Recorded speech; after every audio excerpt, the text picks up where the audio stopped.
15.1 परिचय। इकाई 14 में हमने शिक्षा में बहुलवाद और बहुसंस्कृतिवाद के विषयों पर चर्चा की।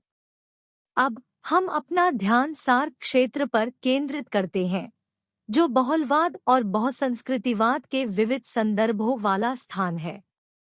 इस इकाई में हम आपको सार्क क्षेत्र की आर्थिक और सामाजिक स्थितियों के बारे में जानकारी देंगे और शिक्षा और शैक्षिक सुधारों के लिए सार्क देशों की सरकारों द्वारा लागू की गई रणनीतियों का पता लगाएंगे। दक्षिण एशियाई क्षेत्रीय सहयोग संगठन सार्क 8 दिसंबर 1985 को अस्तित्व में आया, जब बांग्लादेश, भूटान, भारत, मालदीव, नेपाल, पाकिस्तान और श्रीलंका के शासनाध्यक्षों ने आधिकारिक तौर पर इसके चार्टर को अपनाया। सार्क का उद्देश्य इन 7 दक्षिण एशियाई देशों में आर्थिक और सामाजिक विकास को तेज करना है। ये राष्ट्र शैक्षिक विकास में समान चुनौतियों के साथ साथ समान ऐतिहासिक, भौगोलिक, जलवायु और सामाजिक आर्थिक विशेषताएं साझा करते हैं। शैक्षिक अवसरों और वैज्ञानिक और तकनीकी प्रगति में हालिया वृद्धि के बावजूद शहरी और ग्रामीण क्षेत्रों, लिंग, वर्ग और जातीयता को लेकर सार्क देशों के भीतर और उनके बीच असमानताएं बनी हुई है। पिछले 20 वर्षों में दक्षिण एशियाई अर्थव्यवस्थाओं की औसत वृद्धि दर 5% से अधिक रही है। हालांकि इस क्षेत्र की लगभग 40% आबादी अभी भी गरीबी रेखा से नीचे रहती है और वैश्विक गैरसाक्षर आबादी का 40% यहाँ रहता है।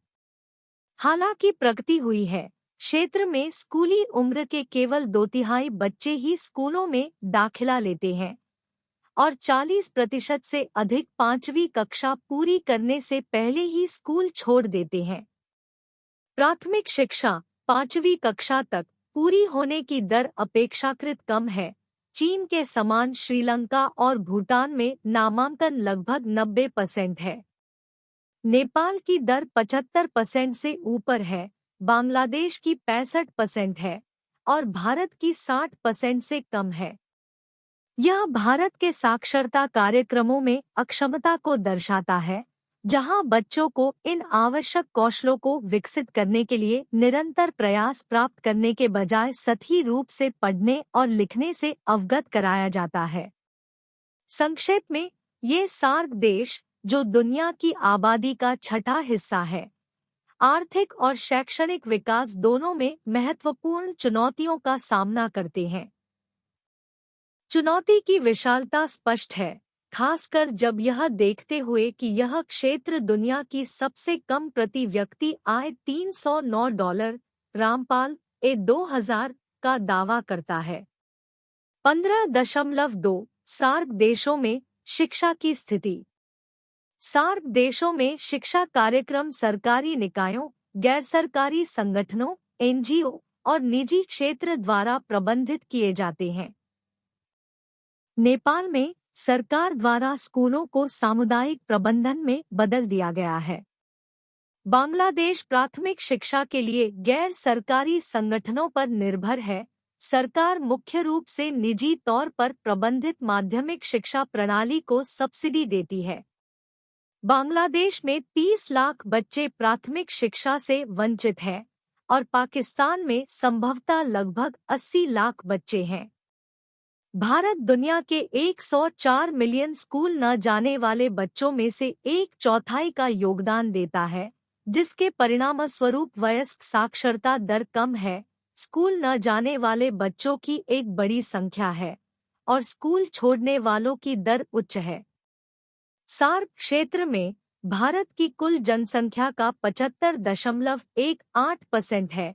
इसके बाद पाकिस्तान 11.04% और बांग्लादेश 10.46% का स्थान है। अन्य देशों में प्रत्येक का प्रतिशत 2% से कम है। इन सभी देशों में 1990 से 2000 तक प्राथमिक नामांकन दर तेजी से बढ़ी है। माध्यमिक नामांकन दर शुरू में कम थी, लेकिन हाल ही में इसमें पर्याप्त वृद्धि देखी गई है।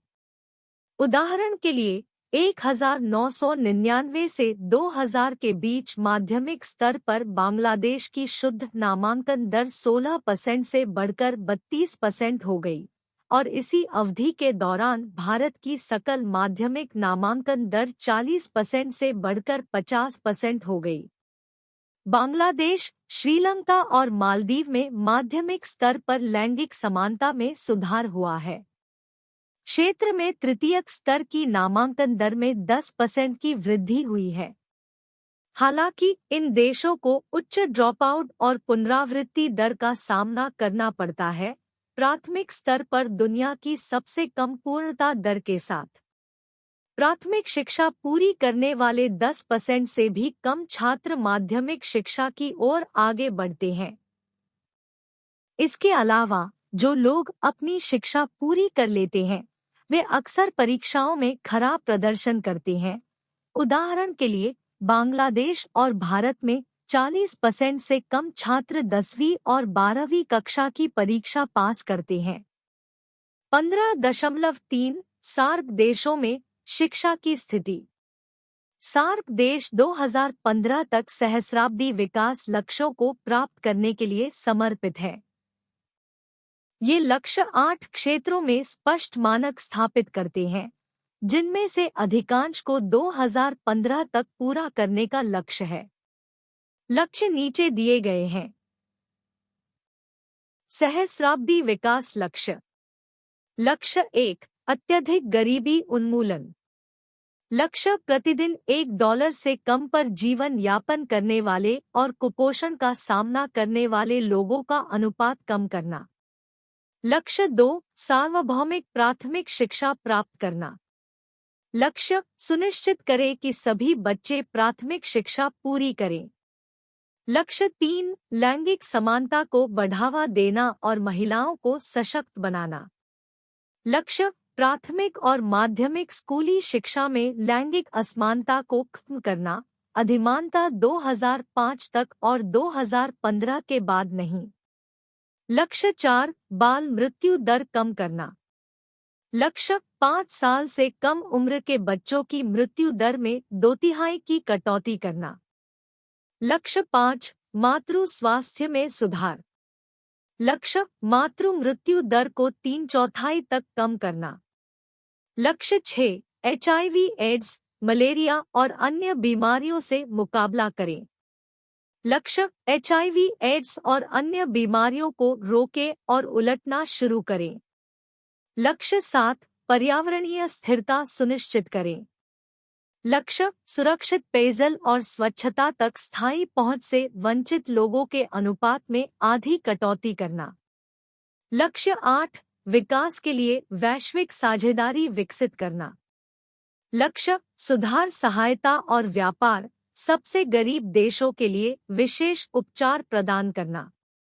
आगामी चर्चा में हम आपको प्रत्येक सार्क देश में वर्तमान आर्थिक और शिक्षा स्थिति के साथ साथ उनके शिक्षा संबंधी लक्ष्यों को प्राप्त करने के लिए संबंधित सरकारी रणनीतियों के बारे में सूचित करेंगे। बांग्लादेश। बांग्लादेश दुनिया के सबसे गरीब देशों में से एक है। इसकी अर्थव्यवस्था अच्छी तरह से विकसित नहीं है और कृषि पर बहुत अधिक निर्भर है। भले ही 2/3 आबादी कृषि में काम करती है, लेकिन सकल घरेलू उत्पाद का लगभग आधा हिस्सा सेवा क्षेत्र से आता है। बांग्लादेश की लगभग 82% आबादी ग्रामीण इलाकों में रहती है। 2004 में प्रति व्यक्ति सकल राष्ट्रीय आय $440 थी और 2005 में देश ने 6% की वार्षिक वृद्धि दर का अनुभव किया। आबादी का एक उच्च शिक्षित वर्ग होने के बावजूद बांग्लादेश को दशकों से शैक्षिक पिछड़ेपन का सामना करना पड़ा है। ब्रिटिश शासन के दौरान शिक्षा मुख्य रूप से अमीरों के लिए उपलब्ध थी और शिक्षा की भाषा अंग्रेजी थी। ब्रिटिश शासन के बाद बांग्लादेश पाकिस्तानी नियंत्रण में पूर्वी पाकिस्तान बन गया, जहां शिक्षा के लिए बंगाली और उर्दू दोनों का उपयोग किया जाता था। 1971 में देश को आज़ादी मिली। बांग्लादेश कम साक्षरता दर से जूझ रहा है, जहां केवल 30% आबादी ही पढ़ लिख पाती है। पुरुष और महिला साक्षरता दर के बीच उल्लेखनीय अंतर है। हालांकि सरकार और गैर सरकारी संगठन के हस्तक्षेप ने हाल के वर्षों में साक्षरता दर में सुधार में योगदान दिया है। शिक्षा प्रणाली में 4 स्तर होते हैं: प्राथमिक कक्षा 1 से 5, माध्यमिक कक्षा 6 से 10, उच्चतर माध्यमिक कक्षा 11 और 12 और तृतीय। राष्ट्रीय शिक्षा प्रणाली के साथ साथ कुछ निजी उद्यम अंग्रेजी माध्यम में शिक्षा प्रदान करते हैं। इसके अतिरिक्त एक मदरसा प्रणाली है जो अरबी माध्यम में इस्लामाधारित शिक्षा प्रदान करती है, जिसकी देखरेख देश का मदरसा बोर्ड करता है। 2003 में सरकार ने देश की जीडीपी का 2.4% शिक्षा के लिए आवंटित किया। वयस्क साक्षरता दर 41.1% थी। उसी वर्ष प्राथमिक स्तर पर सकल नामांकन अनुपात 95.9%, माध्यमिक स्तर पर 47.5% और तृतीयक स्तर पर 6.2% था। इसके विपरीत शुद्ध नामांकन अनुपात प्राथमिक स्तर के लिए 84% और माध्यमिक स्तर के लिए 44.5% रहा। प्राथमिक स्तर पर पूर्णता दर 73.3% थी। 2003 में प्राथमिक स्तर पर छात्रों और शिक्षकों का अनुपात 55.7% था। बांग्लादेश में लगभग 31,700 प्राथमिक और उच्च विद्यालय, साथ ही 300 कॉलेज और तकनीकी स्कूल थे। ढाका विश्वविद्यालय देश का सबसे बड़ा विश्वविद्यालय ढाका में स्थित था। इसके अतिरिक्त ढाका में जहांगीरनगर विश्वविद्यालय और बांग्लादेश इंजीनियरिंग और प्रौद्योगिकी विश्वविद्यालय थे। अन्य विश्वविद्यालय चटगांव, मायमेनसिंह कृषि विश्वविद्यालय, खुलना, शाहजलाल विज्ञान और प्रौद्योगिकी विश्वविद्यालय, राजशाही और सिलहट में स्थित थे। इसके अलावा ढाका में एक खुला विश्वविद्यालय था। चिंतन और कार्य 15.1। इस इकाई से प्राप्त अनुभव के आधार पर आपके अनुसार आपके देश में सभी के लिए शिक्षा EFA प्राप्त करने के लिए विचार करने का सही दृष्टिकोण क्या हो सकता है? चिंतन और कार्रवाई 15.1। भारत में सभी के लिए शिक्षा EFA हासिल करना। इग्नू इंदिरा गांधी राष्ट्रीय मुक्त विश्वविद्यालय के एक छात्र के रूप में मुझे एक इकाई से प्राप्त अनुभव पर विचार करने और अपने देश भारत में सभी के लिए शिक्षा EFA प्राप्त करने के लिए एक उपयुक्त दृष्टिकोण का प्रस्ताव करने का काम दिया गया है।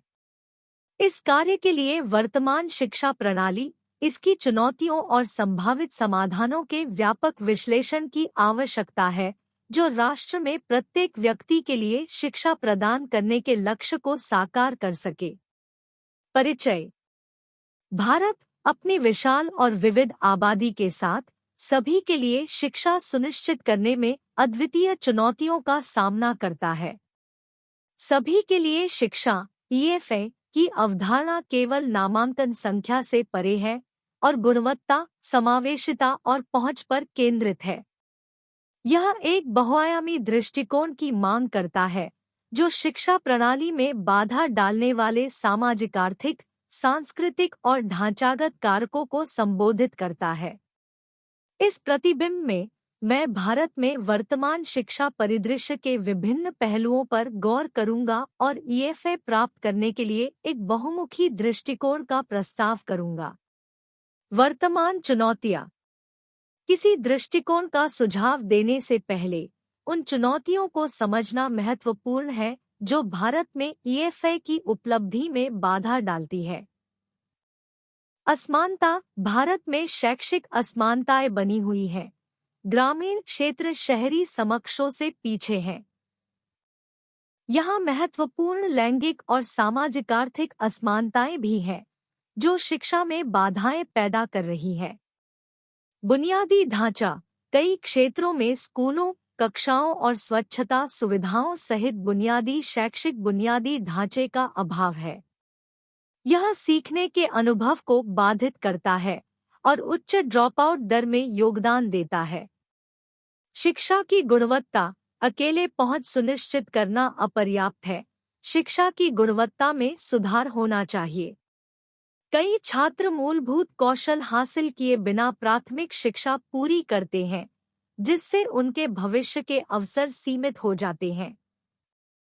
शिक्षकों की कमी और गुणवत्ता, विशेषकर ग्रामीण क्षेत्रों में योग्य शिक्षकों की कमी है।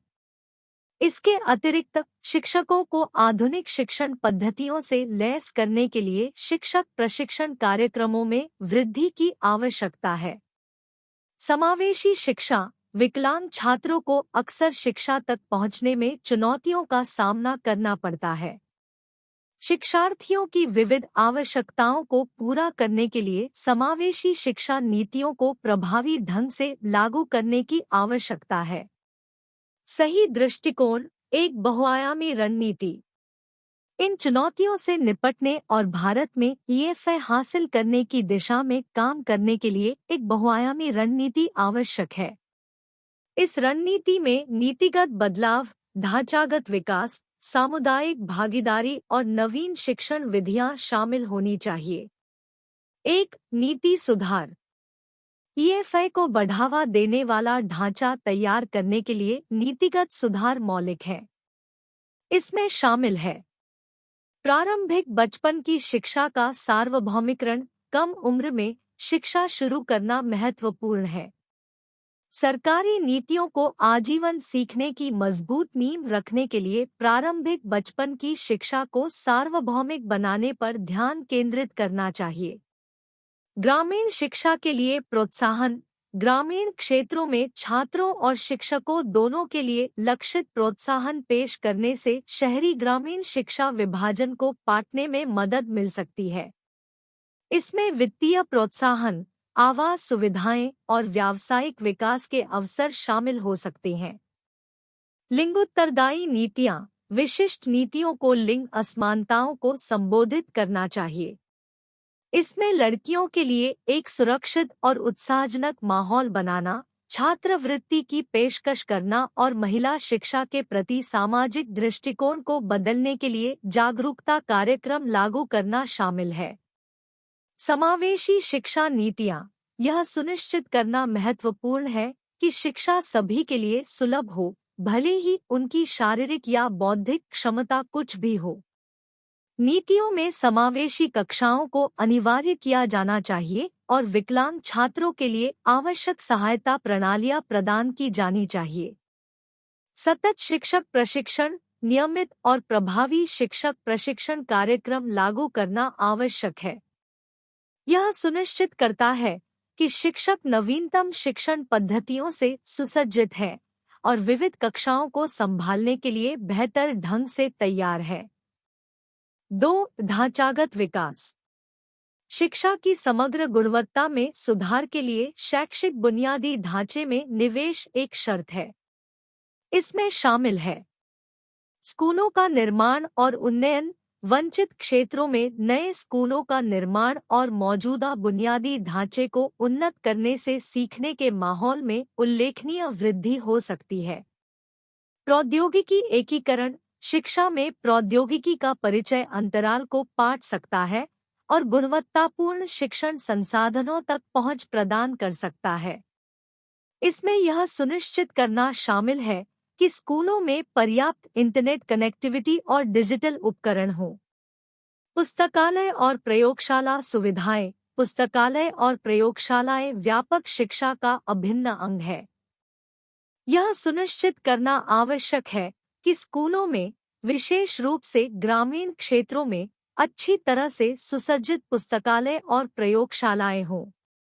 स्वच्छता सुविधाएं। उचित स्वच्छता सुविधाओं की कमी एक महत्वपूर्ण बाधा है, खासकर महिला छात्रों के लिए। स्कूलों में स्वच्छ और सुरक्षित स्वच्छता सुविधाओं का निर्माण और रखरखाव प्राथमिकता होनी चाहिए। 3. सामुदायिक भागीदारी। किसी भी शिक्षा पहल की सफलता के लिए समुदायों को शामिल करना महत्वपूर्ण है। इसमें शामिल है सामुदायिक जागरूकता कार्यक्रम, शिक्षा के महत्व को उजागर करने और विशेष रूप से लड़कियों के लिए शिक्षा में बाधा डालने वाले मिथकों और सांस्कृतिक बाधाओं को दूर करने के लिए जागरूकता कार्यक्रम आयोजित करना। माता पिता की भागीदारी, माता पिता को अपने बच्चों की शिक्षा में सक्रिय रूप से भाग लेने के लिए प्रोत्साहित करना एक सहायक सीखने के माहौल को बढ़ावा देता है। नियमित संचार की सुविधा के लिए अभिभावक शिक्षक संघ स्थापित किए जा सकते हैं। कौशल विकास कार्यक्रम, स्थानीय समुदायों के सहयोग से कौशल विकास कार्यक्रम शुरू करने से शिक्षा की प्रासंगिकता बढ़ सकती है और छात्रों को भविष्य के रोजगार के अवसरों के लिए तैयार किया जा सकता है। 4. तकनीकी नवाचार। शिक्षा के लिए प्रौद्योगिकी का उपयोग गेम चेंजर हो सकता है। इसमें शामिल है ऑनलाइन और दूरस्थ शिक्षा। ऑनलाइन और दूरस्थ शिक्षा कार्यक्रमों का विस्तार दूरदराज के क्षेत्रों में छात्रों तक पहुंच सकता है, जिससे उन्हें गुणवत्तापूर्ण शिक्षा मिल सकेगी। डिजिटल सामग्री निर्माण, पाठ्यक्रम के अनुरूप डिजिटल सामग्री के निर्माण को प्रोत्साहित करना सीखने को अधिक आकर्षक और सुलभ बना सकता है। Interactive learning platform. Interactive learning platform और शैक्षिक ऐप्स को लागू करने से विभिन्न शिक्षण शैलियों को पूरा किया जा सकता है और सीखने के अनुभव को और अधिक मनोरंजक बनाया जा सकता है। 5. निगरानी और मूल्यांकन। ईएफए पहलों की प्रगति पर नजर रखने के लिए मजबूत निगरानी और मूल्यांकन तंत्र स्थापित करना आवश्यक है। इसमें शामिल है डेटा संचालित निर्णय लेना, उन क्षेत्रों की पहचान करने के लिए डेटा का उपयोग करना जिन पर ध्यान देने की आवश्यकता है और तदनुसार संसाधनों को निर्देशित करना एक लक्षित और प्रभावी दृष्टिकोण सुनिश्चित करता है। मानकीकृत परीक्षण। मानकीकृत परीक्षण लागू करने से शिक्षा कार्यक्रमों की प्रभावशीलता का आकलन करने और सुधार के क्षेत्रों की पहचान करने में मदद मिल सकती है। फीडबैक तंत्र। छात्रों, शिक्षकों और अभिभावकों से फीडबैक एकत्र करने के लिए तंत्र बनाने से निरंतर सुधार की अनुमति मिलती है और यह सुनिश्चित होता है कि शिक्षा प्रणाली उभरती जरूरतों के प्रति उत्तरदायी बनी रहे। दृष्टिकोण का औचित्य। प्रस्तावित दृष्टिकोण इस समझ पर आधारित है कि ईएफए प्राप्त करने के लिए समग्र और एकीकृत प्रयास की आवश्यकता है। यहाँ दृष्टिकोण के प्रमुख तत्वों का औचित्य दिया गया है। समग्र विकास। बहुआयामी दृष्टिकोण भारत में शैक्षिक चुनौतियों की जटिलता को संबोधित करता है। यह मानता है कि बुनियादी ढांचे जैसे एक पहलू में सुधार, नीति, सामुदायिक भागीदारी और प्रौद्योगिकी एकीकरण में समवर्ती प्रयासों के बिना अपर्याप्त है। समावेशिता। लिंग, सामाजिक, आर्थिक और विकलांगता संबंधी असमानताओं को संबोधित करके दृष्टिकोण समावेशिता सुनिश्चित करता है। यह मानता है कि ईएफए केवल नामांकन संख्या बढ़ाने के बारे में नहीं है, बल्कि सभी के लिए समान अवसर प्रदान करने के बारे में है।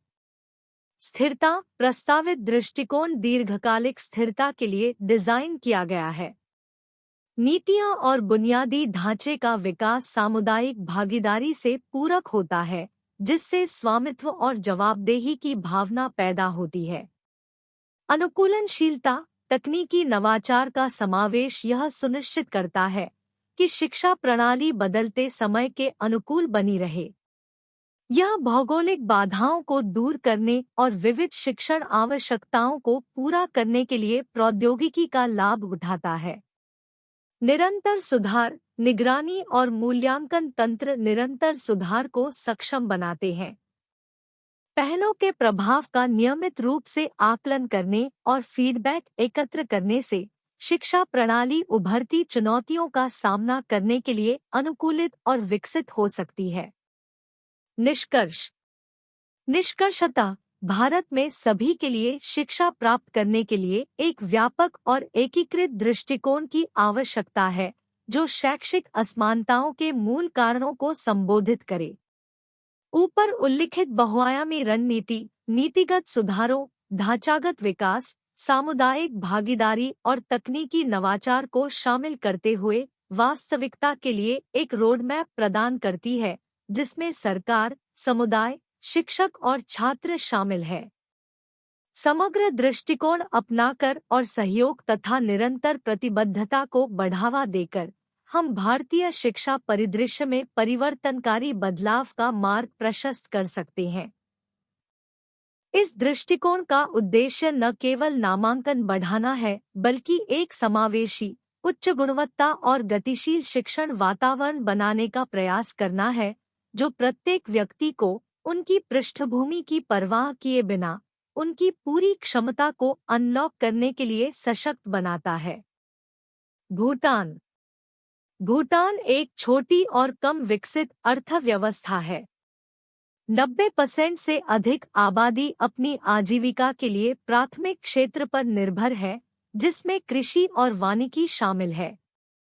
औद्योगिक क्षेत्र बहुत उन्नत नहीं है, लेकिन भूटान की प्राकृतिक सुंदरता कई पर्यटकों को आकर्षित करती है। बहुपक्षीय विकास संगठनों द्वारा समर्थित हालिया प्रयास आधुनिक शिक्षा, सामाजिक विकास और पर्यावरण कार्यक्रमों पर केंद्रित है। 2002, 2003 और 2004 में प्रति व्यक्ति सकल राष्ट्रीय आय क्रमशः 590, 720 और 760 अमेरिकी डॉलर थी। वार्षिक वृद्धि दर 2002 और 2003 में 7% थी और 2004 में 5% थी। भूटान में 7 साल की प्राथमिक शिक्षा होती है और उसके बाद 4 साल की माध्यमिक शिक्षा होती है, जिससे तृतीयक शिक्षा प्राप्त होती है।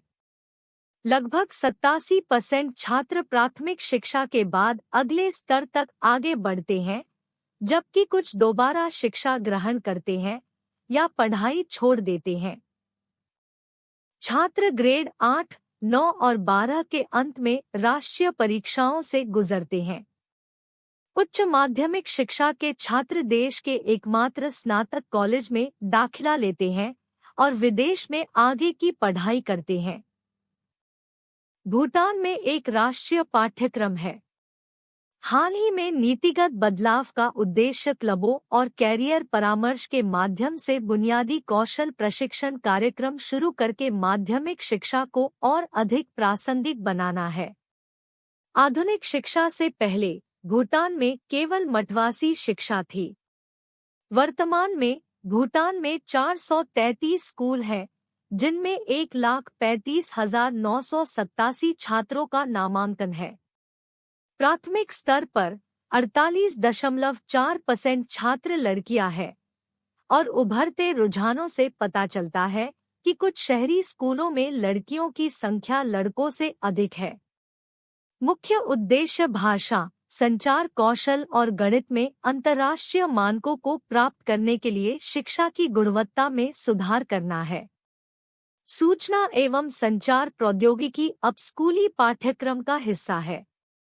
2000 में देश ने शिक्षा के लिए सकल घरेलू उत्पाद का 5.2% आवंटित किया। 2003 में प्राथमिक स्तर पर पूर्णता दर 45.6% थी और 2000 में 91% छात्र ग्रेड 5 तक पहुँचे। 2003 में छात्र से शिक्षक अनुपात प्राथमिक स्तर पर 37.9% और माध्यमिक स्तर पर 33.6% था, जो सुधार दर्शाता है। हाल के वर्षों में भारत की अर्थव्यवस्था एक व्यापक स्पेक्ट्रम को कवर करती है, जिसमें ग्रामीण क्षेत्र, आधुनिक कृषि, हस्तशिल्प और आधुनिक उद्योगों और सेवाओं की एक विविध श्रृंखला शामिल है। आधे से अधिक कार्यबल कृषि में शामिल होने के बावजूद सेवा क्षेत्र ने हाल के वर्षों में उल्लेखनीय वृद्धि का अनुभव किया है।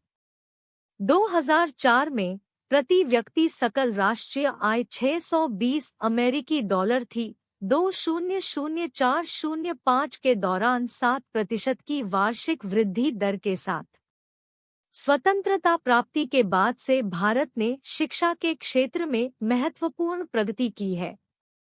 सकल घरेलू उत्पाद के प्रतिशत के रूप में शिक्षा पर देश का व्यय 1951 में 0.64% से बढ़कर 2000-01 में 4.11% हो गया। हालांकि सार्वभौमिक प्राथमिक शिक्षा और निरक्षरता का पूर्ण उन्मूलन जैसे राष्ट्रीय लक्ष्यों को प्राप्त करना एक दूर की चुनौती बनी हुई है। 2002 में भारत ने अपने सकल घरेलू उत्पाद का 4.1% शिक्षा के लिए आवंटित किया, फिर भी लगभग 40% वयस्क आबादी में अभी भी साक्षरता का अभाव है।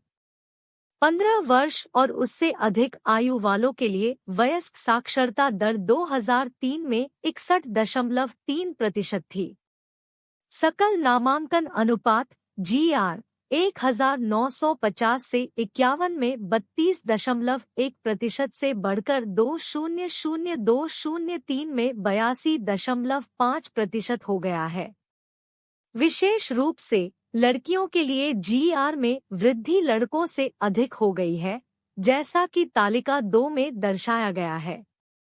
प्राथमिक कक्षाओं में ड्रॉपआउट दर 1960 से 61 में 64.9% से घटकर 2000-01 में 40.7% हो गई है।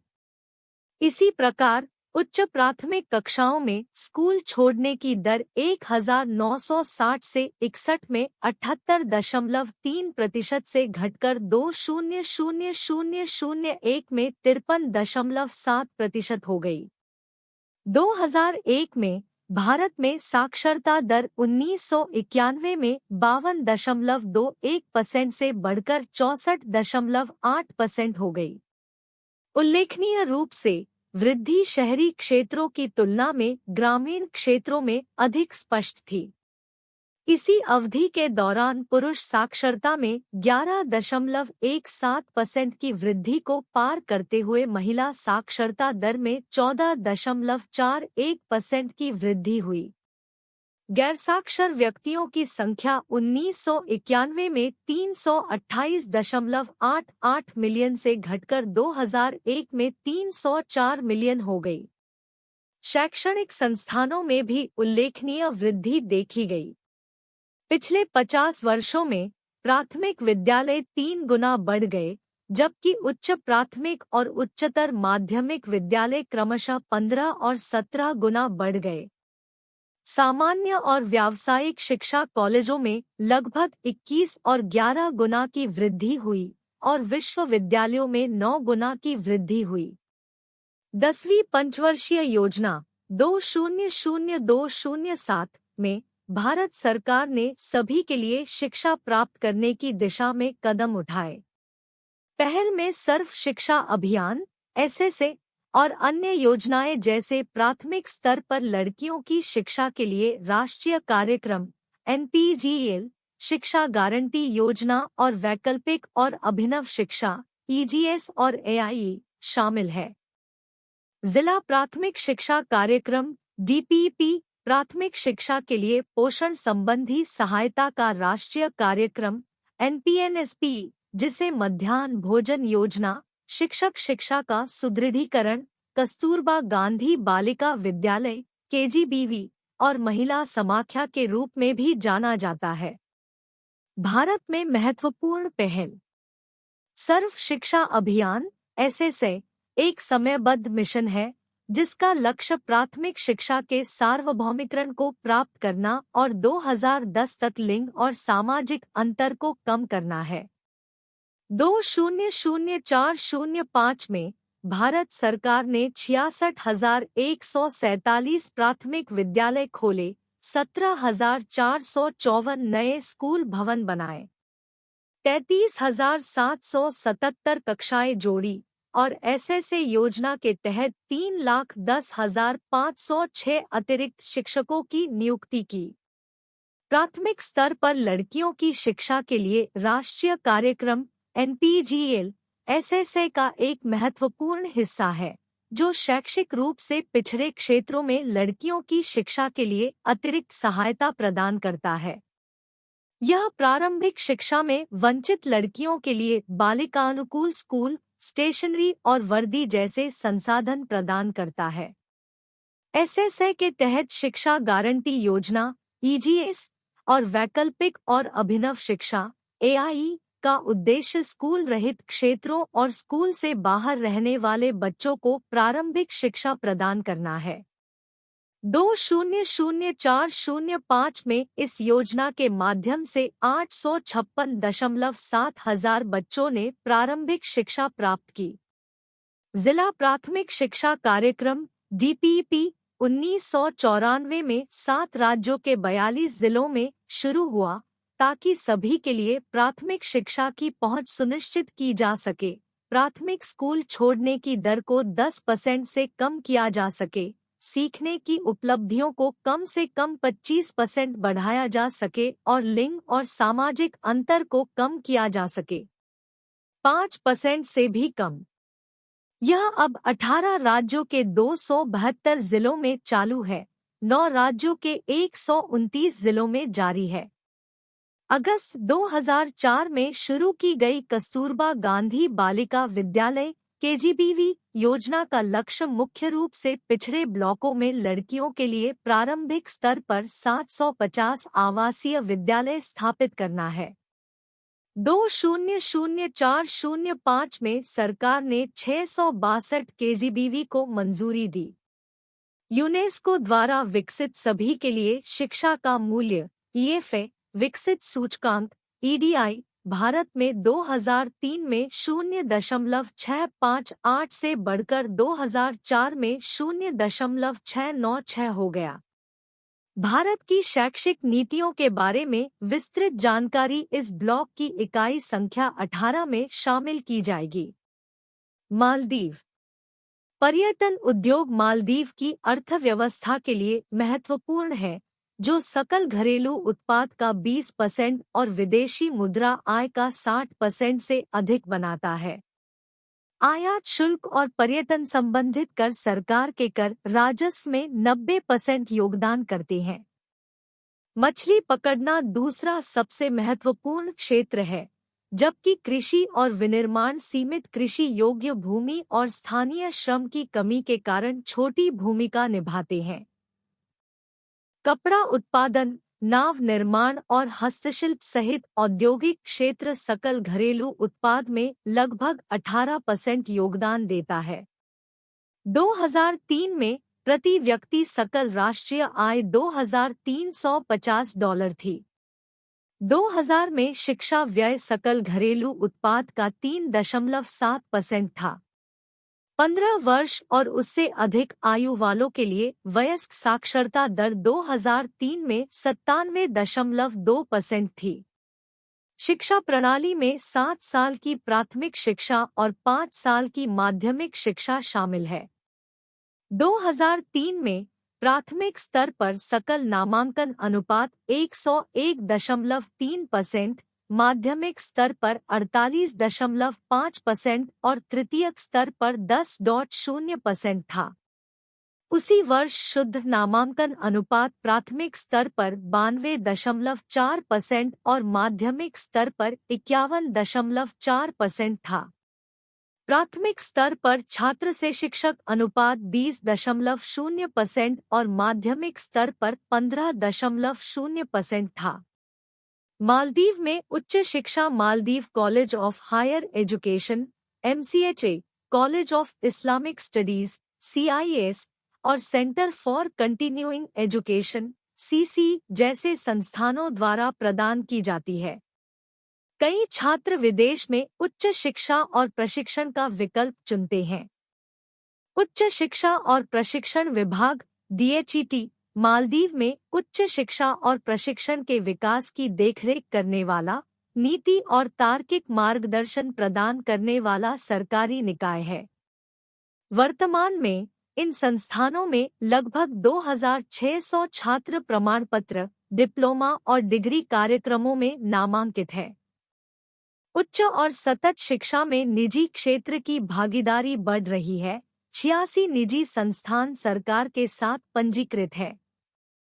अनुमान है कि निकट भविष्य में लगभग 3000 छात्र इन संस्थानों में दाखिला लेंगे। DHET के तहत मालदीव प्रत्यायन बोर्ड MAB, मालदीव राष्ट्रीय योग्यता फ्रेमवर्क MNQF का प्रबंधन करता है, जिसमें 11 योग्यता स्तर शामिल हैं, जिनमें प्रमाण पत्र I, प्रमाण पत्र 2, प्रमाण पत्र 3, उन्नत प्रमाण पत्र, डिप्लोमा, उन्नत डिप्लोमा, स्नातक डिग्री, मास्टर डिग्री और शामिल है। डॉक्टर की डिग्री। MNQF 11 योग्यताओं में से प्रत्येक के लिए न्यूनतम प्रवेश आवश्यकताओं, क्रेडिट घंटे और क्रेडिट बिंदुओं की रूपरेखा तैयार करता है। MCHE और निजी संस्थानों द्वारा दी गई सभी योग्यताएं 11 MNQF योग्यताओं में से एक की आवश्यकताओं के अनुरूप होनी चाहिए। MNQF एक व्यापक ढांचे के रूप में कार्य करता है, जो माध्यमिक शिक्षा के बाद गुणवत्ता सुधार, गुणवत्ता आश्वासन और निजी क्षेत्र की भागीदारी की सुविधा प्रदान करता है। नेपाल की अर्थव्यवस्था विश्व स्तर पर सबसे गरीबों में से एक है।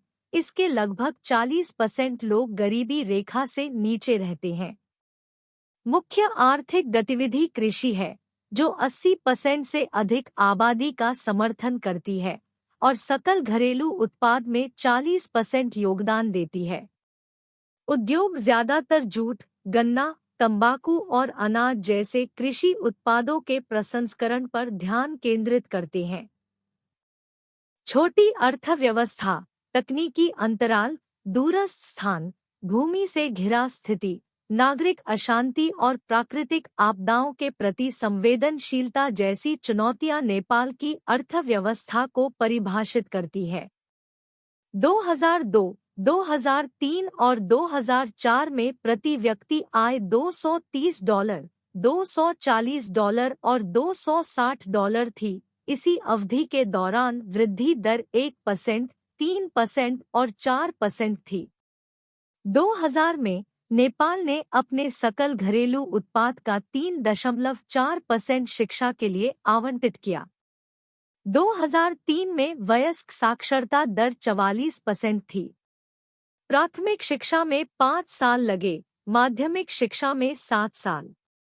2003 में प्राथमिक स्तर पर नामांकन अनुपात 119.3%, माध्यमिक स्तर पर 45% और तृतीयक स्तर पर 5.3% था। पूर्णता दर प्राथमिक स्तर पर 78.1% और माध्यमिक स्तर पर 64.9% थी। प्राथमिक स्तर पर छात्र से शिक्षक अनुपात 35.7% और माध्यमिक स्तर पर 34.7% था। नेपाल ने अपने सभी के लिए शिक्षा लक्ष्य के लिए प्राथमिकताएं निर्धारित की। 12वीं पंचवर्षीय योजना के अंत तक निरक्षरता मिटाना। कम साक्षरता वाले क्षेत्रों को प्राथमिकता देते हुए धीरे धीरे सभी 75 जिलों में राष्ट्रीय साक्षरता अभियान का विस्तार करें। महिलाओं, लड़कियों और वंचित समूहों पर ध्यान केंद्रित करते हुए पुरुषों और महिलाओं के बीच साक्षरता अंतर को कम करें। वकालत और प्रेरणा उपायों को लागू करें। विभिन्न स्तरों पर सरकारी और गैर सरकारी संगठनों के बीच समन्वय को मजबूत करना। अधिक संगठनों को राष्ट्रीय साक्षरता प्रयासों में भाग लेने के लिए प्रोत्साहित करना। बुनियादी शिक्षा और समकक्ष कार्यक्रम प्रदान करें। कैदियों के लिए विशेष साक्षरता कक्षाएं स्थापित करें। साक्षरता कक्षाओं में लैंगिक संवेदनशीलता पर जोर दें। पाकिस्तान। पाकिस्तान सीमित विदेशी निवेश वाला एक कम विकसित देश है। पिछले कुछ वर्षों में पाकिस्तानी सरकार ने व्यापक आर्थिक सुधार लागू किए हैं। विकास व्यय 1990 के दशक में सकल घरेलू उत्पाद के 2% से बढ़कर 2003 में 4% हो गया है, जो देश के समग्र अविकसितता को संबोधित करने के लिए महत्वपूर्ण है। 2004 में प्रति व्यक्ति आय 600 अमेरिकी डॉलर थी और वार्षिक वृद्धि दर 6% थी। स्वतंत्रता प्राप्ति के बाद से सरकार ने शिक्षा प्रणाली को देश की आवश्यकताओं के अनुरूप बनाने का प्रयास किया है। 1973 के संविधान ने राज्य के लिए पिछड़े क्षेत्रों के शैक्षिक और आर्थिक हितों को प्राथमिकता देना अनिवार्य बना दिया। संविधान का उद्देश्य निरक्षरता को खत्म करना, कम से कम समय में मुफ्त और अनिवार्य माध्यमिक शिक्षा प्रदान करना, तकनीकी और व्यावसायिक शिक्षा को व्यापक रूप से उपलब्ध कराना और यह सुनिश्चित करना था कि उच्च शिक्षा सभी के लिए सुलभ हो। 2000 में पाकिस्तान ने शिक्षा के लिए सकल घरेलू उत्पाद का 1.8% आवंटित किया और वयस्क साक्षरता दर 41.5% थी। शिक्षा प्रणाली में प्राथमिक के लिए 5 वर्ष, माध्यमिक के लिए 7 वर्ष और अनिवार्य स्कूली शिक्षा की 5 वर्ष की अवधि थी। 2003 में प्राथमिक स्तर पर सकल नामांकन अनुपात 68.5%, माध्यमिक स्तर पर 22.5% और तृतीयक स्तर पर 2.8% था। 2000 में प्राथमिक स्तर पर शुद्ध नामांकन अनुपात 59.1% था। 2003 में प्राथमिक स्तर पर छात्र से शिक्षक अनुपात 40.4% था। वर्तमान में पाकिस्तान को कम साक्षरता दर, विशेष रूप से ग्रामीण महिलाओं के बीच अपर्याप्त पहुंच, उच्च ड्रॉपआउट दर, शिक्षकों की अनुपस्थिति, प्रशिक्षित शिक्षकों की कमी, खराब बुनियादी ढांचे, कम परिचालन बजट, पुराने पाठ्यक्रम और राजनीतिक हस्तक्षेप जैसी महत्वपूर्ण चुनौतियों का सामना करना पड़ता है। सरकार ने राष्ट्रीय शिक्षा नीति 1998 से 2010 और 10 वर्षीय परिप्रेक्ष्य विकास योजना 2001 से 2011 के दीर्घकालिक परिप्रेक्ष्य के अनुरूप शिक्षा क्षेत्र सुधार ESR शुरू किए हैं। EFL लक्ष्य वंचित समुदायों को लक्षित करते हैं, जिसमें स्कूल न जाने वाले बच्चों, विशेषकर लड़कियों और अशिक्षित महिलाओं पर ध्यान केंद्रित किया जाता है।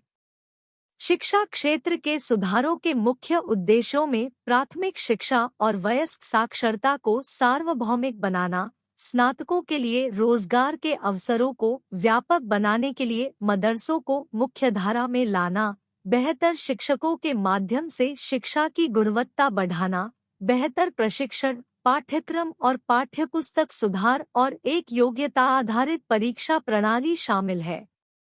सुधारों का उद्देश्य नवीन छात्र परामर्श के साथ साथ माध्यमिक स्तर पर लिंग और क्षेत्र विशिष्ट तकनीकी और व्यावसायिक शिक्षा की तीसरी धारा शुरू करके शिक्षा की प्रासंगिकता में सुधार करना है। इसके अतिरिक्त योजना में जिला और तहसील स्तर पर मोनोटेक्निक पॉलिटेक्निक की स्थापना भी शामिल है। 30 जून 2002 तक ESR कार्यक्रम की कुछ उल्लेखनीय उपलब्धियों में 10,000 स्कूलों का पुनर्वास, 2,000 NFB स्कूल खोलना और 6,000 वयस्क साक्षरता केंद्र स्थापित करना शामिल है। 2001-02 के दौरान 50 माध्यमिक विद्यालयों में एक तकनीकी स्ट्रीम शुरू की गई, 385 विज्ञान प्रयोगशालाओं का निर्माण किया गया, क्वेटा में पहली महिला पॉलिटेक्निक की स्थापना की गई और कक्षा I से 12 के लिए राष्ट्रीय पाठ्यक्रम और पाठ्यपुस्तकों को संशोधित अद्यतन किया गया। इसके अलावा राष्ट्रीय शैक्षिक मूल्यांकन प्रणाली NES लॉन्च की गई। श्रीलंका की अर्थव्यवस्था खाद्य प्रसंस्करण, कपड़ा, दूरसंचार और बीमा और बैंकिंग क्षेत्र पर केंद्रित है। 1990 के दशक की शुरुआत में सकल घरेलू उत्पाद औसतन 5.5% की वार्षिक दर से बढ़ा। 1997 से 2000 में इसमें 5.3% की औसत वृद्धि के साथ वापसी हुई, लेकिन बिजली की कमी और बजटीय मुद्दों के कारण 2001 में 1.4% की गिरावट के साथ इसका पहला संकुचन हुआ। 2004 में प्रति व्यक्ति आय 1010 अमेरिकी डॉलर थी। श्रीलंका में वर्तमान शिक्षा प्रणाली 19वीं सदी में औपनिवेशिक शासकों द्वारा शुरू की गई ब्रिटिश प्रणाली से उत्पन्न हुई है। ब्रिटिश औपनिवेशिक सरकार ने लड़कों और लड़कियों के लिए अलग-अलग कॉलेज स्थापित किए, जिनमें प्राथमिक विद्यालय, निम्न माध्यमिक विद्यालय और उच्च विद्यालय शामिल थे। 1931 में दी गई सार्वभौमिक मताधिकार के कारण सरकारी स्कूलों में शिक्षा निःशुल्क हो गई। पूरे देश में महाविद्यालय नामक सरकारी स्कूल स्थापित किए गए, जो सिंहली या तमिल में शिक्षा प्रदान करते थे। 2000 में श्रीलंकाई सरकार ने शिक्षा के लिए सकल घरेलू उत्पाद का 3.1% आवंटित किया। 2003 में वयस्क साक्षरता दर 92.1% थी। शिक्षा प्रणाली में प्राथमिक स्तर पर 5 वर्ष और माध्यमिक स्तर पर 8 वर्ष शामिल है। 2003 में प्राथमिक स्तर पर सकल नामांकन अनुपात 110.5% और माध्यमिक स्तर पर 86.5% था। 2000 में प्राथमिक पूर्णता दर 98.1% थी और 2003 में प्राथमिक स्तर पर छात्र से शिक्षक अनुपात 23.4% था। श्रीलंका सरकार की वर्तमान प्राथमिकताओं में 5 से 14 आयु वर्ग के बच्चों के लिए अनिवार्य शिक्षा प्रदान करना, शैक्षिक अवसर प्रदान करना शामिल है। जो लोग औपचारिक प्रणाली में प्रवेश करने में विफल रहे या बाहर हो गए और गैरौपचारिक शिक्षा के माध्यम से सतत शिक्षा के लिए वैकल्पिक संरचनाएं तैयार की। श्रीलंका की अर्थव्यवस्था खाद्य प्रसंस्करण, कपड़ा, दूरसंचार और बीमा और बैंकिंग क्षेत्र पर निर्भर है। 1990 के दशक की शुरुआत में सकल घरेलू उत्पाद में 5.5% की औसत वार्षिक वृद्धि दर का अनुभव हुआ। 1997 से 2000 तक 5.3% की औसत वृद्धि के साथ उछाल आया। हालांकि 2001 में बिजली की कमी और विभिन्न बजटीय मुद्दों के कारण देश को 1.4% के पहले आर्थिक संकुचन का सामना करना पड़ा। 2004 में प्रति व्यक्ति आय 1010 डॉलर थी।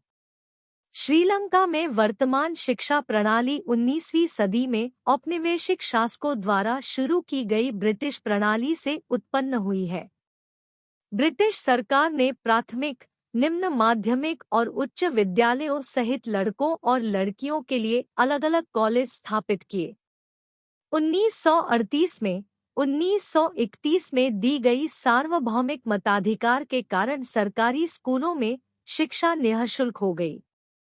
पूरे देश में महाविद्यालय, सरकारी स्कूल स्थापित किए गए, जो सिंहली या तमिल में शिक्षा प्रदान करते थे। 2000 में श्रीलंकाई सरकार ने शिक्षा के लिए सकल घरेलू उत्पाद का 3.1% आवंटित किया। 15 वर्ष और उससे अधिक आयु वालों के लिए वयस्क साक्षरता दर 2003 में 92.1% थी। शिक्षा अवधि में प्राथमिक स्तर के लिए 5 वर्ष और माध्यमिक स्तर के लिए 8 वर्ष शामिल थे। 2003 में प्राथमिक स्तर पर सकल नामांकन अनुपात 110.5% और माध्यमिक स्तर पर 86.5% था। 2000 में प्राथमिक पूर्णता दर 98.1% तक पहुंच गई और 2003 में प्राथमिक स्तर पर छात्र से शिक्षक अनुपात 23.4% था। वर्तमान में श्रीलंका की कुछ सरकारी प्राथमिकताओं में शामिल है 5 से 14 वर्ष की आयु के सभी बच्चों के लिए अनिवार्य शिक्षा प्रदान करना, उन लोगों के लिए शैक्षिक अवसर प्रदान करना जो औपचारिक शिक्षा प्रणाली में प्रवेश नहीं कर सके या पढ़ाई छोड़ दी, चल रही शिक्षा के लिए अनौपचारिक शिक्षा के माध्यम से वैकल्पिक संरचनाओं का विकास करना। चिंतन और क्रिया 15.2 सार्क देशों में शैक्षिक सुधारों की प्रमुख चिंताएं क्या रही है? इग्नू में एक छात्र के रूप में मैं सार्क क्षेत्रीय सहयोग के लिए दक्षिण एशियाई संघ देशों में शैक्षिक सुधारों की प्रमुख चिंताओं पर ध्यान केंद्रित करते हुए प्रतिबिंब और कार्रवाई 15.2 इंच पर काम करूंगा। इस कार्य में सार्क देशों के विविध शैक्षिक परिदृश्यों की पड़ताल करना, उनके सामने आने वाली चुनौतियों को समझना और पहचानी गई चिंताओं को उचित ठहराना शामिल है।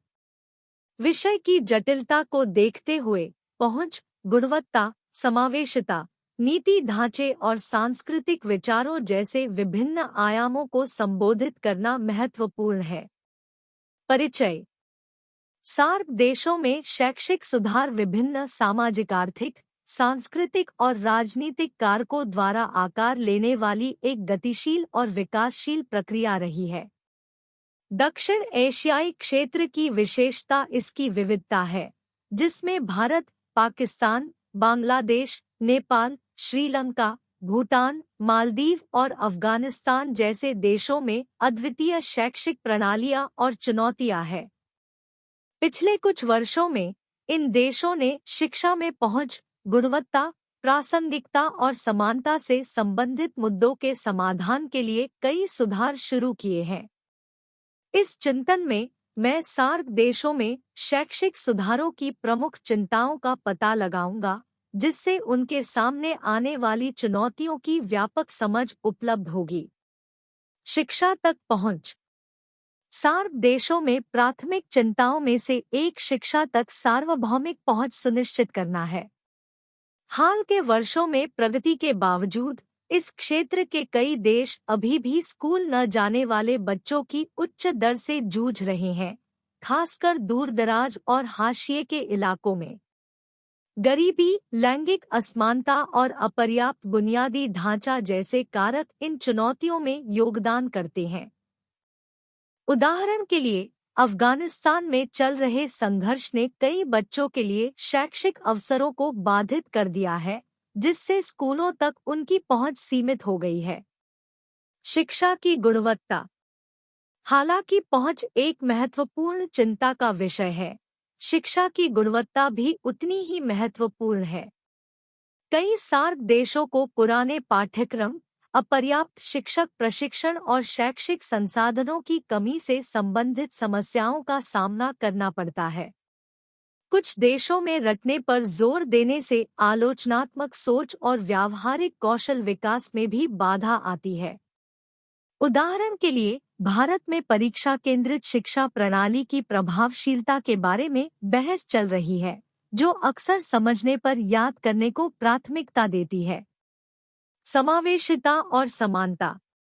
सार्क देशों की शैक्षिक प्रणालियों में समावेशिता और समानता महत्वपूर्ण चुनौतियां बनी हुई है। कई देशों में लैंगिक असमानताएं बनी हुई हैं।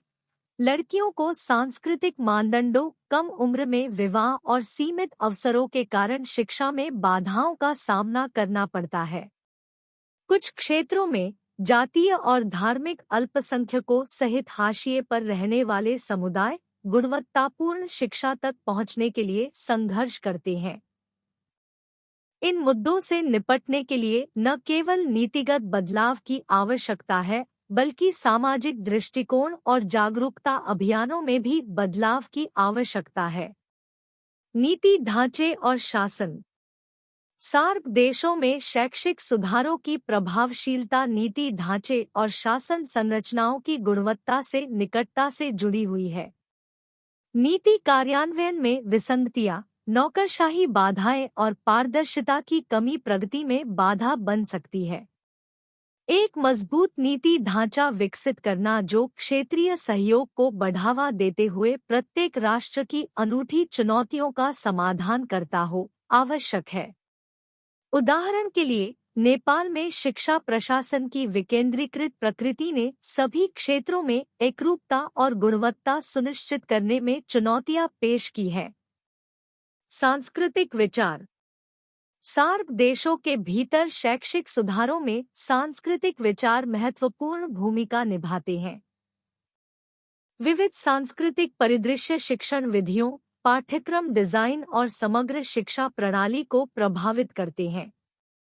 आधुनिक और विश्व स्तर पर प्रतिस्पर्धी शिक्षा प्रणाली की आवश्यकता के साथ सांस्कृतिक पहचान के संरक्षण को संतुलित करना एक नाजुक काम है। भूटान में शिक्षा प्रणाली में सकल राष्ट्रीय खुशी (GNH) सिद्धांतों का एकीकरण सीखने के अनुभव को आकार देने में सांस्कृतिक मूल्यों के महत्व को दर्शाता है। निष्कर्ष। अंत में सार्क देशों में शैक्षिक सुधारों की प्रमुख चिंताएं बहुआयामी हैं, जिनमें पहुंच और गुणवत्ता सुनिश्चित करने से लेकर समावेशिता, समानता और सांस्कृतिक प्रासंगिकता के मुद्दों को संबोधित करना शामिल है। इन चुनौतियों के लिए एक समग्र और सहयोगात्मक दृष्टिकोण की आवश्यकता है, जिसमें न केवल नीतिगत परिवर्तन बल्कि सामाजिक बदलाव और अंतर्राष्ट्रीय सहयोग भी शामिल है। इन चिंताओं को समझकर और उचित ठहराकर हितधारक स्थायी और प्रभावशाली सुधारों की दिशा में काम कर सकते हैं, जो क्षेत्र के समग्र विकास में योगदान करते हैं। 15.4 सार्क देशों में शिक्षा एक सिंहावलोकन। पिछले उदाहरणों से हमें यह समझ मिली है कि शिक्षा किस प्रकार प्रगति कर रही है और सार्क देशों में शैक्षिक सुधार के लिए सरकारें क्या प्रयास कर रही हैं। इन प्रयासों के बावजूद इस क्षेत्र में गरीबी, महिला शिक्षा, ड्रॉपआउट और सार्वभौमिक शिक्षा के लिए अपर्याप्त धन जैसी चुनौतियां अभी भी मौजूद हैं। 2003 में दक्षिण एशिया में मानव विकास रिपोर्ट में रोजगार के मुद्दों पर जोर दिया गया है, जिसमें आर्थिक विकास के मौजूदा पैटर्न, शिक्षा और प्रशिक्षण प्रणाली, श्रमिकों के अधिकारों की सुरक्षा, महिलाओं और बच्चों सहित और भोजन और आजीविका को प्रभावित करने वाले वैश्विक व्यापार नियमों के बारे में चिंता व्यक्त की गई है। गरीबों की सुरक्षा। महिला शिक्षा में सार्क देश एक साझा चुनौती साझा करते हैं। जबकि विकासशील देशों ने पिछले 2 दशकों में महिला साक्षरता में उल्लेखनीय वृद्धि देखी है, दक्षिण एशिया पीछे है। अरब राज्यों में महिला साक्षरता में 2/3 से अधिक की वृद्धि हुई, जो पूर्वी एशिया में 83% और लैटिन अमेरिका और कैरेबियन में 87% तक पहुंच गई। हालांकि दक्षिण एशिया में यह केवल 55% है। यह क्षेत्र ऐसे क्षेत्र के रूप में सामने आता है जहां महिलाओं की संख्या पुरुषों से काफी अधिक है। रामपाल 2000 के अनुसार दक्षिण एशिया में प्रति 100 पुरुषों पर 94 महिलाएं, जबकि वैश्विक अनुपात 100 पुरुषों पर 106 महिलाओं का है। इन देशों की सरकारों ने इस मुद्दे के समाधान के लिए विभिन्न परियोजनाएं शुरू की हैं, जैसे बांग्लादेश में BRAC परियोजना, भारत में लोक जुम्बिश और सर्व शिक्षा अभियान और पाकिस्तान में बुनियाद। इन पहलों ने उल्लेखनीय प्रगति की है, विशेषकर लड़कियों की शिक्षा को बढ़ावा देने में। इस क्षेत्र में न केवल महिलाओं की शिक्षा बल्कि बच्चों को शिक्षित करना भी एक चुनौती है। सभी दक्षिण एशियाई देशों में बाल श्रम पर प्रतिबंध लगाने वाले कानूनों के बावजूद समस्या बनी हुई है और इस क्षेत्र में वैश्विक स्तर पर कामकाजी बच्चों की संख्या सबसे अधिक है। इन देशों में सभी बच्चों के लिए शिक्षा सुलभ बनाने के प्रयास चल रहे हैं। इस क्षेत्र के सभी देश सभी के लिए शिक्षा सुनिश्चित करने के लिए प्रतिबद्ध हैं। हालांकि औपचारिक शिक्षा प्रणाली अकेले बढ़ती मांग को पूरा नहीं कर सकती है। ये देश एक साझा विरासत, पृष्ठभूमि और समस्याएं साझा करते हैं। स्कूल स्तर पर पाठ्यक्रम, शैक्षणिक संगठन, शिक्षण सामग्री, परीक्षा और प्रमाणपत्र काफी समान है, जिससे दोहराए गए प्रयासों की संभावना पैदा होती है, जो अन्यथा कम वित्तपोषित शिक्षा प्रणाली के लिए धन बचा सकती है। सभी के लिए शिक्षा हासिल करने के लिए इतनी बड़ी संख्या में लोगों तक शिक्षा पहुंचाने के लिए एक तंत्र की जरूरत है। केवल औपचारिक प्रणाली पर निर्भर रहना पर्याप्त नहीं होगा। इसलिए इस क्षेत्र में एक मुक्त एवं दूरस्थ शिक्षा प्रणाली शुरू की गई है। यह प्रणाली मुक्त विश्वविद्यालयों, दोहरी पद्धति शिक्षण संस्थानों और मुक्त विद्यालयों के माध्यम से शिक्षा प्रदान करती है। दूरस्थ शिक्षा दक्षिण एशियाई देशों में राष्ट्रीय शिक्षा प्रणालियों का एक महत्वपूर्ण हिस्सा बन गई है। भारत, पाकिस्तान, श्रीलंका और बांग्लादेश में पहले से ही खुले विश्वविद्यालय स्थापित हैं। मालदीव छोटे राष्ट्रमंडल राज्यों के लिए एक आभासी विश्वविद्यालय स्थापित करने की योजना बना रहा है। यह विश्वविद्यालय मौजूदा शिक्षा प्रदाताओं के बीच सहयोग के माध्यम से संचालित होगा। कॉमनवेल्थ ऑफ लर्निंग (COL) ने Commonwealth executive master of business administration master of public administration कार्यक्रम को विकसित करने और संचालित करने के लिए दक्षिण एशियाई मुक्त विश्वविद्यालयों के एक संघ का नेतृत्व किया। इस कार्यक्रम के लिए नामांकन जनवरी 2002 में बांग्लादेश, भारत और श्रीलंका में और 2003 में पाकिस्तान में शुरू हुआ। तकनीकी सहयोग के लिए राष्ट्रमंडल कोष (CFTC) ने पाठ्यक्रम विकास के लिए वित्तीय सहायता प्रदान की। इस क्षेत्र में महिला शिक्षा के साथ-साथ बाल शिक्षा भी चिंता का विषय है। सभी दक्षिण एशियाई देशों में बाल श्रम पर कानूनी प्रतिबंध के बावजूद यह क्षेत्र अभी भी बाल श्रम के महत्वपूर्ण मुद्दों का सामना कर रहा है, जहां दुनिया में सबसे अधिक संख्या में कामकाजी बच्चे रहते हैं। चल रहे प्रयासों का लक्ष्य इन देशों में बच्चों के लिए शिक्षा को सुलभ बनाना है। इस क्षेत्र के सभी देश सभी के लिए शिक्षा प्रदान करने के लिए समर्पित हैं। हालांकि औपचारिक शिक्षा प्रणाली अकेले बढ़ती मांग को पूरा नहीं कर सकती है। यह क्षेत्र एक समान विरासत, पृष्ठभूमि और समस्याओं को साझा करता है, जिससे स्कूल स्तर पर पाठ्यक्रम, शैक्षिक संगठन, सामग्री, परीक्षा और प्रमाणन में समानताएं होती है। यह समानता प्रयासों को दोहराने और धन को अन्यत्र स्थानांतरित करने का जोखिम उठाती है, जो अन्यथा कम वित्तपोषित शैक्षिक प्रणाली का समर्थन कर सकता है। सभी के लिए शिक्षा प्राप्त करने के लिए बड़ी संख्या में लोगों तक पहुंचने का एक तंत्र आवश्यक है।